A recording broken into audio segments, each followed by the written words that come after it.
Another thing that I do is I spent the last 12 years as an elected director of probably one of the finest urban fire departments in the United States, the Menlo Park Fire Protection District.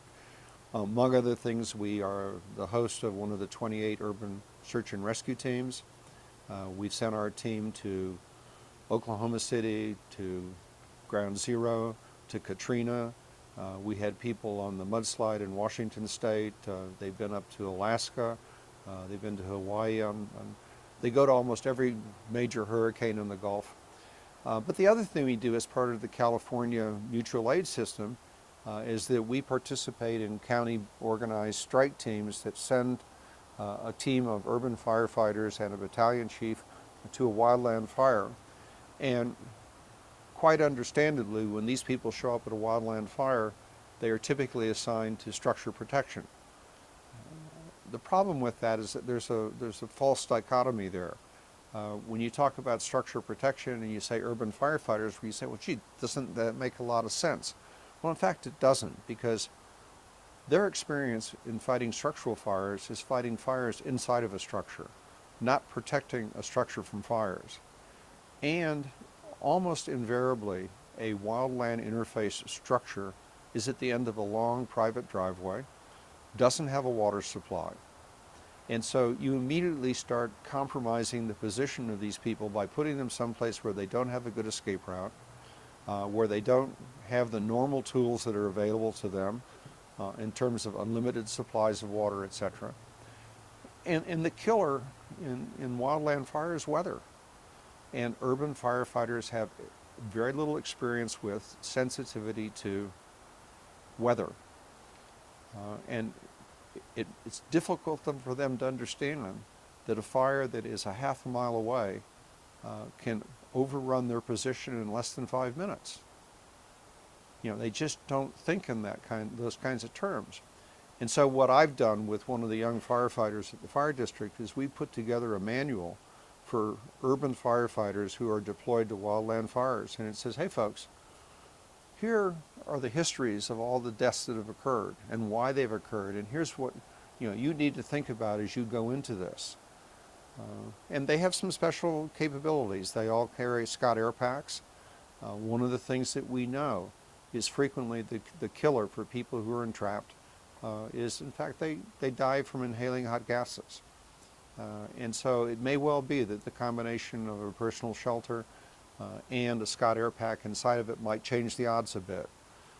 The structure that they're protecting, if they plan ahead of time, that structure can provide them with temporary protection while the flame front is passing. And as soon as the flame front is passed, the structure is probably going to be burning, but by then they can go out into the black. The same way with their fire engine. It potentially offers them some protection, but only limited amount of time. So the new fire engines that we're ordering in our district all now will come with fire curtains. Any engine which is going to be deployed to a wildland situation will have fire curtains. So hopefully, people will practice being inside them with the fire curtains down, with their Scott air packs on, wait for the fire front to pass, and then exit the vehicle promptly. Because we know one of the first things that happens there is the tires and then the rest of the vehicle catch on fire, and the vehicle then becomes a fire trap. It's only a short-term solution. It's not a long-term solution. So it's a unique opportunity for me with my wildland experience now operating in this very innovation-oriented fire district. We're in Silicon Valley, and we don't hesitate to innovate. It's tricky though, because the Forest Service and CAL FIRE, but more so the U.S. Forest Service, is very doctrine driven. And so for somebody to say, well, here's what you should do in order to use your vehicle as a point of refuge, they'll say, well, we don't have a policy on that. And what we've written up in this document is there is no policy, but you have a choice. And it's up to you whether or not you want to take that choice. And I think it's stupid to say until there's a policy, we're going to let ignorance prevail. We lost a Marin County firefighter a few years ago. He was 10 yards from a structure, and he was killed. If he'd been inside that structure, he would have survived. but we don't teach people to look at the structures as points of refuge. We don't teach people to use the apparatus as a point of refuge. And as with any point of refuge, it has its limitations. But making people smart enough to realize I can use that house until the fire front passes, and then I can come out into the black, or I can use the apparatus until the fire front passes, and then I can come out into the black. I don't care that there's no data. That increases the odds of survival. Well, and one of the things that it's been an incredible success in using urban firefighters is not using them as a fire engine with a team of 4 people, but using individuals who have skills. For example, the young firefighter that I'm working with on this Wildland manual for urban firefighters is an absolutely superb EMT. And what he has done with CAL FIRE is he set up a special program to qualify EMTs for wildland deployment. So he goes out as an individual and he sets up an aid station on the fire line. And he now has developed a whole list of training criteria, etc., for other urban firefighters who are EMTs to become wildland EMT people, and to know the special skills that are required there, and to know when in a triage situation they have somebody who they have to prepare for immediate evacuation, and how to get that helicopter evacuation on a priority basis.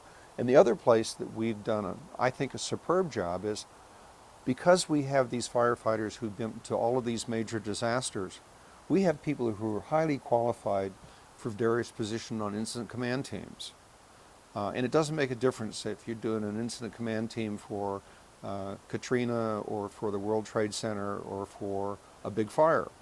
And so we have individual firefighters who are frequently requested to help set up base camp.